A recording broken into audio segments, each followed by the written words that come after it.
our next guest. I'm very excited to introduce this fine fellow. I've known this guy for quite a long time. Actually, what's interesting is I met this guy and you on the exact same day, which is peculiar.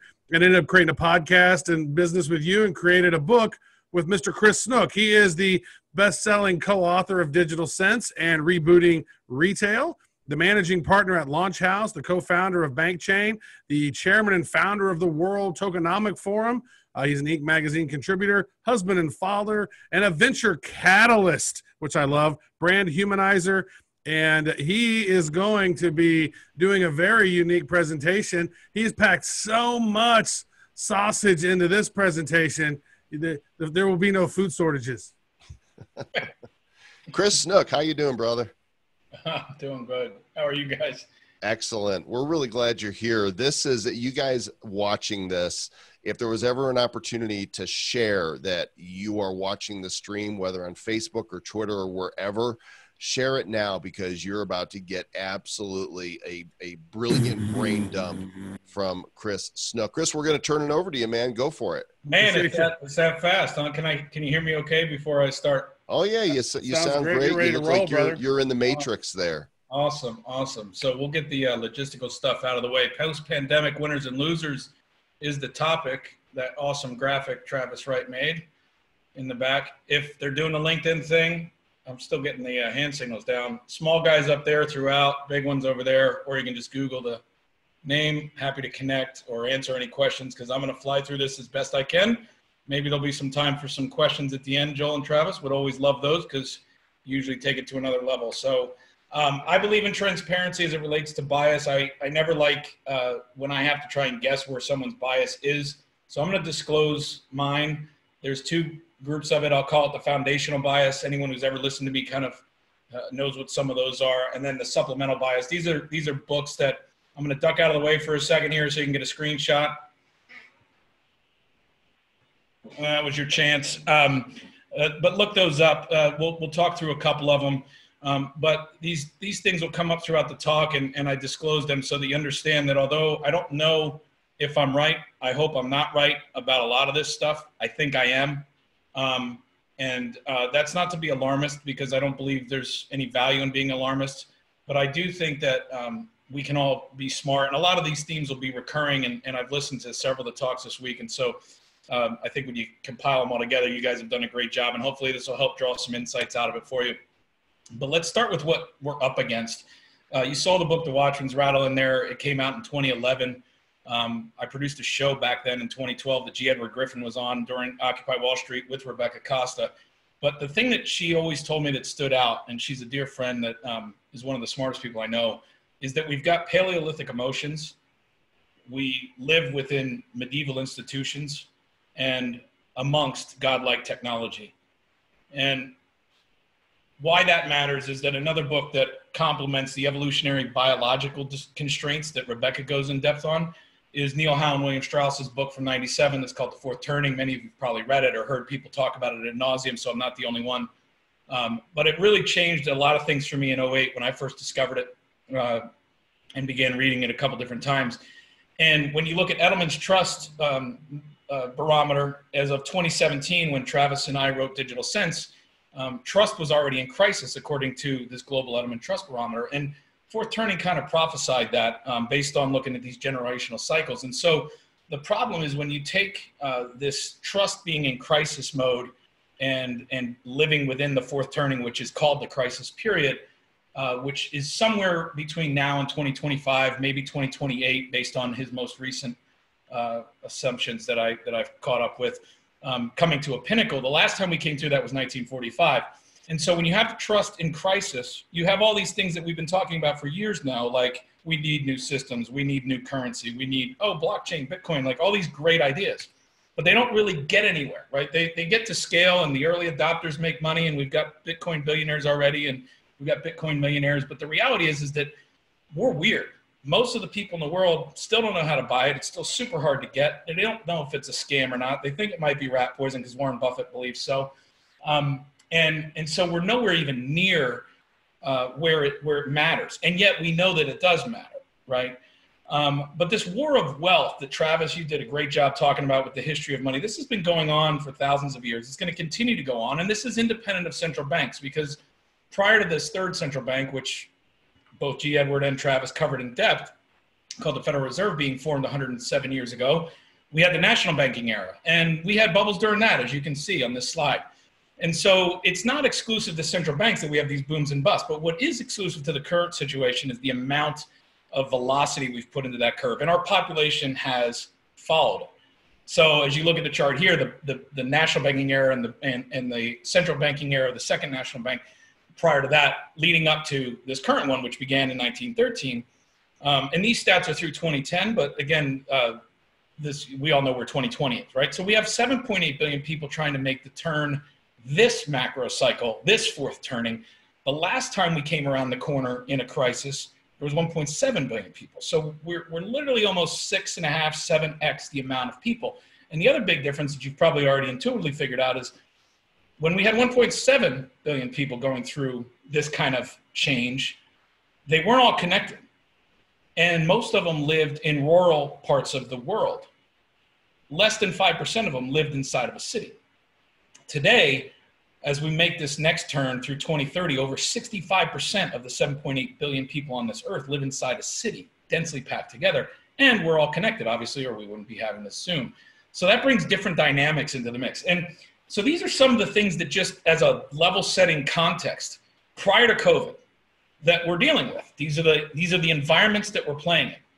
And Gerd Leonhardt is a friend, and we had him out in Fort Collins years ago when we produced an event there, had said this, I think in 2014 or 2015. One of the books on that earlier side was Technology versus Humanity. Talks about these mega shifts. And this is his quote. But the way that I always articulate it is, you and I are this couple, right? We are George and Martha's cousins. And we went to bed last night with bearskin rugs over us to keep warm, candlelight to read by. And when we blew that out, we woke up and we had running water, we had electricity, we had, even though it's not operating, we had a city bus, we had rail, we had Wi-Fi, we had drones overhead, we had cameras on every corner, we had an iPhone waking us up. Imagine how you would feel if you went to bed under a bearskin rug and you were blowing out a candle and then you woke up in that reality. You would feel like you weren't part of this world. And so if you can imagine how they would feel, then take everything that you're comfortable with right now. As you listen to this, you were able to log on to a Zoom and watch an international conference for the last couple of days or for the last 10 minutes. You're comfortable with that. But that will feel like blowing out a candle in 2040. And that'll stretch your brain a little bit. So if you wonder what happens to us, right, our evolutionary biology, what happens to our brains when we start to try and compute that exponential math? Well, we revert to habit. And so we start to do the things that Rebecca talked about in Watchman's Rattle, which is we correlate irrationally. We get gridlock. We get polarized, right? We become ideological. We replace fact with belief, right? Because we just can't compute all this stuff. And so it's easy to find and then lean on crutches. And so we revert to habit. And we become polarized, and we become all the things that we've seen emerge over the last 15 years. And culture has best been described to me as nothing but more than group habit. Think about it. It's always the other person who has the accent, isn't it? It's never me.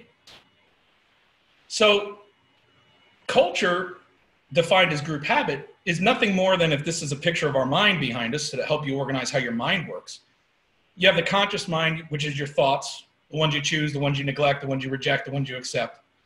They create the feeling, the thing that ultimately operates inside you as a vibration. And then that moves you into action, the things you do or don't do, the actions you take or don't take. Emerson called it the law of laws, cause and effect. It doesn't happen when I do something and the effect out there because I did it. It happens at the thinking level. So culture is this movement of group habit at scale on the thoughts, feelings, and actions. And then bam, here comes an uninvited guest. We could have predicted. I agree with the side of this that says it wasn't a black swan, because it wasn't. Oil going to negative 38 bucks a barrel, that was a black swan. No one saw that coming. COVID, we knew it was coming. There's movies about it that all of us have been watching in Netflix as early as 2007 and 2012 and 2015, and then the show 2015, right? 2017. They've been predicting this forever. It's just never going to happen to us, right? It's never going to happen on our watch. And so these unprecedented firsts, think about this. Not only do we have 7.8 billion people making the turn this time through this crisis period of the fourth turning, which is 6-point-something billion more than the last time. But we've had, for the first time in the history of recorded humanity, 10,000 years-ish, net zero migration for the last 60 days. The first time in the world, nobody's moved anywhere.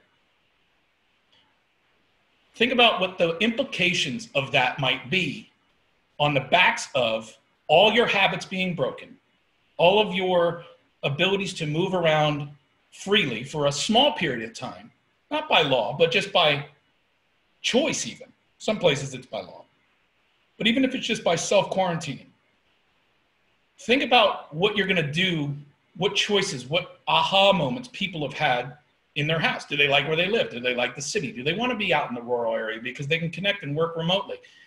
What's going to happen to migration out of hotspots, as Parag calls them, once people can start moving again? Where will talent flows go? What will that mean for business? What will a global work from home environment that has been forced upon us? It broke the habit of remote work was a nice thing to have and offer, like massages and cereal at Google. It went from a nice to have little ding on the we're culturally friendly box to a everyone does it, so guess what? Deal with it.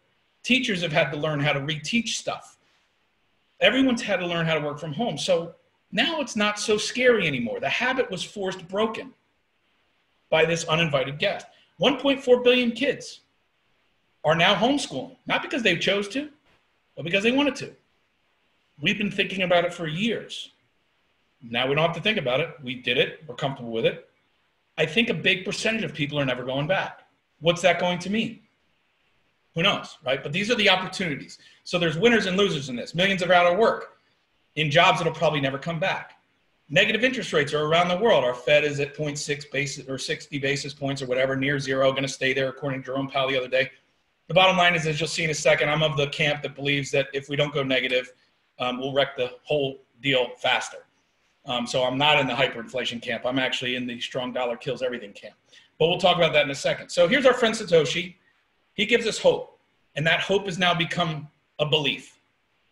Because I think at this point, we've hit a religious moment amongst hodlers, amongst newbies, and amongst a massive generation of 80 million that aren't going back to a world that doesn't exist with crypto. And Bitcoin is the only one without an ego attached. And so whether it's perfect or not, I'm of the opinion that it is here to stay because it can never be created again, ever. $200 billion worth of infrastructure and growing. Volunteerism at scale, it's a true thing. Security, unlike any other asset class that's ever existed in the history of human earth today, right now, even at 8,800 or whatever it's trading out today. Thank God I hit over 9K yesterday. A little bit of excitement back in the juices. Eric Hoffer tells us that we live in a time where learners will inherit the earth.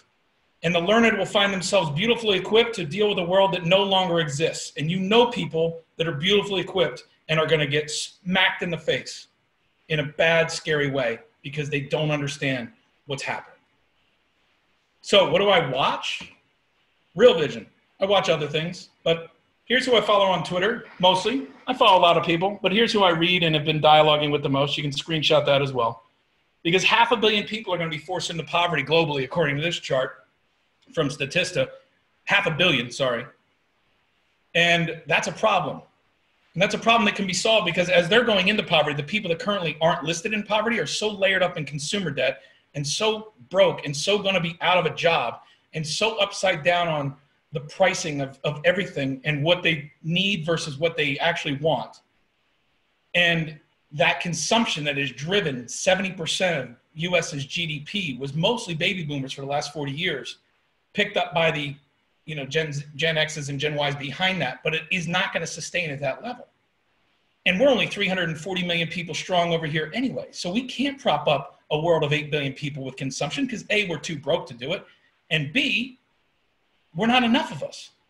So unlocking that other 3 billion is going to be key. And we've been talking about that for years. But again, habits get broken when they're forced and they get replaced when they're forced, not when it's a good idea.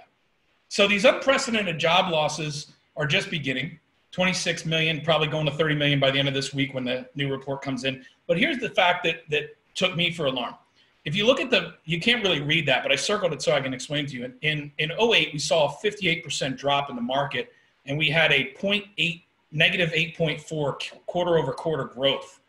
So the recession, the GDP from the same quarter, the prior year of 07, was down 8.4%. We dropped 58%. The quarter over quarter growth, first quarter of this year, was negative 25% and change. So almost 3.5x, 3x, 08. And we've only dropped 34%. And we're still ripping it, near all-time highs. So as Charlie was just talking about, none of it's rational, none of it's sustainable, and none of it makes sense. And you have this polarization going on as we look at whether globalization is the key or nationalism is the answer. And what I'm going to, jump in the camp of here is that we live in this world where, as Parag talks about, we're constantly moving towards what's called max entropy, right? The devolution is a perpetual fragmentation of territory because of connectivity, because of globalization, where the units become smaller and smaller. States becomes, municipalities becomes counties, becomes towns, right? And so people reside inside of mega cities or mega corporations, and these things can be, multi-state, multinational. And this is a map, actually. This is called Future Map. But this is a map. There's a Harvard one, and there's also another one out of another school that works with him. And what they've done is they've mapped out how the world's connected. So he wrote a book called Connectography several years ago, follow-up to that called The Future is Asian. But connectography is really the anchor that lets you understand the infrastructure that's in place. So whether we're ideological about globalism is good or bad, or nationalism is right, or populism is right, whether we want to keep America great or keep the world great, isn't the point. The infrastructure is global. Borders are less and less meaningful today than ever before because the friction that they create could kill an economy overnight. We learned that with supply chain just trying to get N95 masks and other things out of China. So as we think about how we reinvent the supply chain so that we're more sustainable, we have to think about enlightened nationalism, because populism is playing into the meme, the super meme that causes all collapses, according to Rebecca Costa, which is the polarization and the ideological war. What we have to understand is our infrastructure is globalized, but if we can have enlightened nationalism, we can rebuild economies that are more sustainable. I truly believe, and I Googled Suez crisis the other day because I wanted a graphic, and I found out Washington Post had just done an article about 7 days ago on this. The Suez Canal, essentially, if you understood what was the bluff that broke the British Empire in a matter of 4 years, they literally lost 24 of their territories by 1960 after the Suez Canal crisis. And it was essentially when we called the bluff and said, we're not going to back you. And so we became the next empire at that point. And I think America's at that point, not that we're going away, not that we're not relevant, but that point where this American empire, we've wondered about, will it ever crumble? What will that look like? What will our role be? Will the dollar hegemony cease to exist? Will Bitcoin go to zero? All these different questions that are ideological. The reality is I think we've had this Suez crisis, and who knows what that new power is going to be. We know what the Cold War is. We've been in a Cold War for quite some time, Cold War 2.0, with the CCP and with mainland China. And it's been this frenemies kind of situation that, again, I'm not going to get into the political debate of it because there's too many camps in that. But I'm going to predict now, and I don't know or really care whether I'm right. It's more just so that you guys are understanding how I'm organizing this data in my own head, and I'm interested in the debate or the commentary. China announced this week their BSN network, right, their blockchain network. You got Tencent, Baidu, all these major players in it. I believe the Sputnik moment, which is basically when the space race began, not the Cold War. The Cold War had already started. The space race began between Russia and America was when Sputnik went up in space because they were the first ones to get up there. We were the first to land on the moon, but the space race began then. The blockchain race has already begun, but I think our aha moment here, because we haven't woken up yet, will be 11/11/20, which is in a few short months. And the reason why I say that is I called this about 6 months ago before all this went down. I see no reason why, if I'm China, I don't shock the world by having the single largest consumer holiday on the planet occur in my own crypto, on my own blockchain rails, with my own e-com, and without a cash transaction in the mix. And if you want to participate or purchase something at Singles Day, whether you're American or not, we don't care. But last year they did $40 billion in a single day in sales in retail. And they control their own currency. And if they have a blockchain and they have the retail component of Alibaba and Ant Financial, and they already have the interface with WhatsApp and the integration to pay stuff without ever pulling out a cash or card or any of that. How couldn't they pull this off in 11/11/20? And what will that do to send shockwaves through the rest of the world that's trying to figure out if there's ever going to be an economy to go back to? So here comes Miley with her dollar wrecking ball.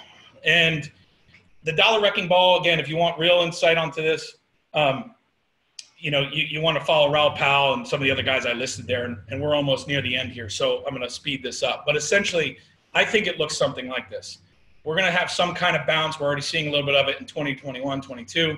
We're going to have some kind of massive insolvency that happens between 2022 and 24, and it's going to hit a really bad, earth-shattering, fourth-turning crisis scenario somewhere in 25 to 27, and then we'll start to come out of it. The recovery analysis that McKinsey did, again, I'll turn left and turn right. As you'll see, none of these, according to McKinsey, on how the recovery would go when we reopen things is a V. And yet all you hear about on the mainstream media is a V-shaped recovery. It ain't going to happen. For the first time in history, though, there's things that we're already doing that we're going to have to figure out how to do. We're going to have to build. America's been great because we're the most entrepreneurial state in the history of humanity to this point. America was built, not assembled. And we have to get back to that. And other countries are following that too. So it's not specifically American-centric thing, but it's something we can do. And Gartner says that right now, that companies are literally manufacturing customers because the machines are already there. So Trillions, which was one of the books that Mickey McManus wrote with a couple other people, talks about the role of how there's trillions of IoT, Internet of Things devices that are connected to each other, learning from each other, learning from us. And for the first time in human history, we're not now dealing just with a physical environment of cells and atoms and everything else, but also a virtual one that is living in our physical space that is bits arbitraged with atoms in real time. And we can turn those bits into customers. And so companies are going to manufacture machines to buy the stuff. And they already are. Here's some use cases, and then we'll go to the end. So this was the chart between 51 and 2019, long before COVID. Doesn't look good to be in the automaking business because people don't buy as many cars as they used to. Okay, you want more data. This was before people were out of work at 26 million going to 30 million. There was 22-year highs on a 90-day delinquency rate of subprime auto loans. In 2018, that number's only gone up. It's only going higher. So this begs the question. If in 1920, Henry Ford with the Model T and that was able to democratize auto ownership, but now what we care about is access. Who in 2020? Where's the winner in 2020 that's going to create affordable, flexible access? Well, I'm going to make a bold prediction. I have no skin in this. I don't own Tesla. I'm not going to get in a religious debate over whether it's a scam or whether it's the most amazing company ever. What I'm going to tell you is that the only company that could go into a model rapidly where they could create mobility as a service and they could literally provide Model 3s, the Cybertruck, and whatever through subscription plans that other companies with traditional dealer networks have tried to roll out, but it only works in cities.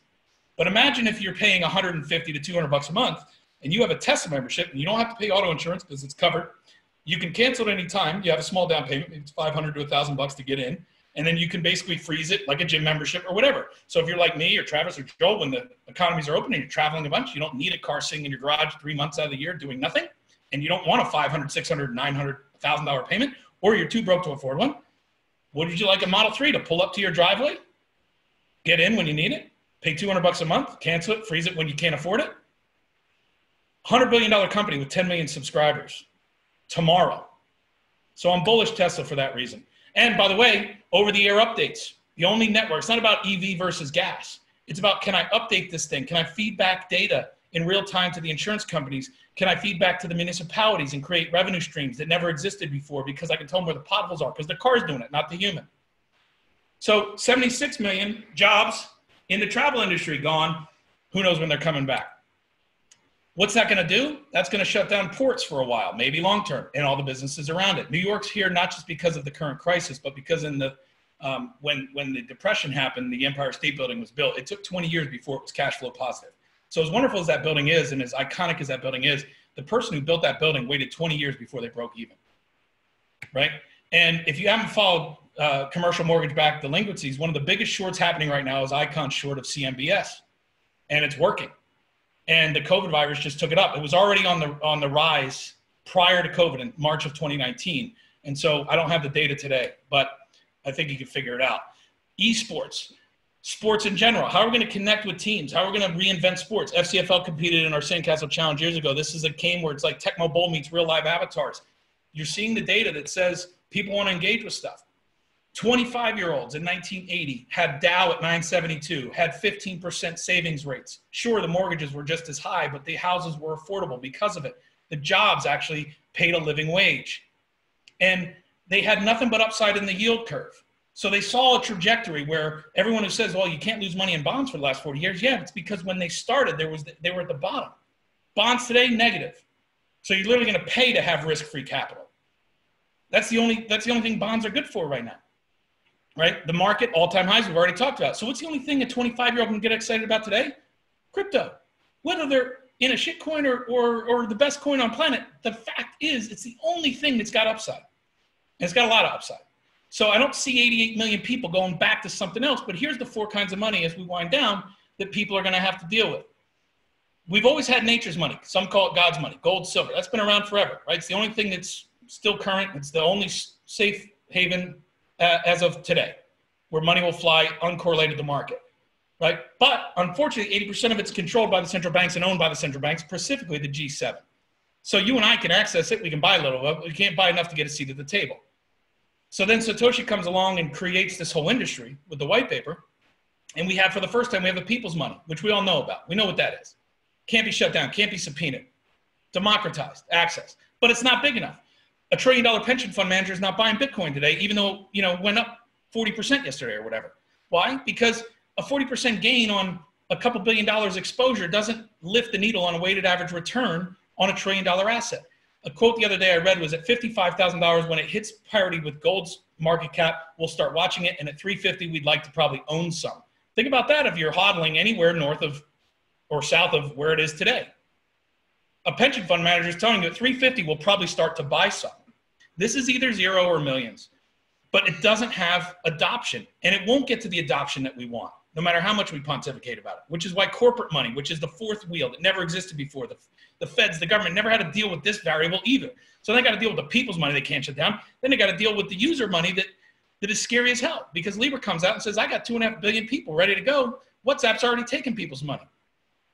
And so you can imagine as a government person right now what you're thinking.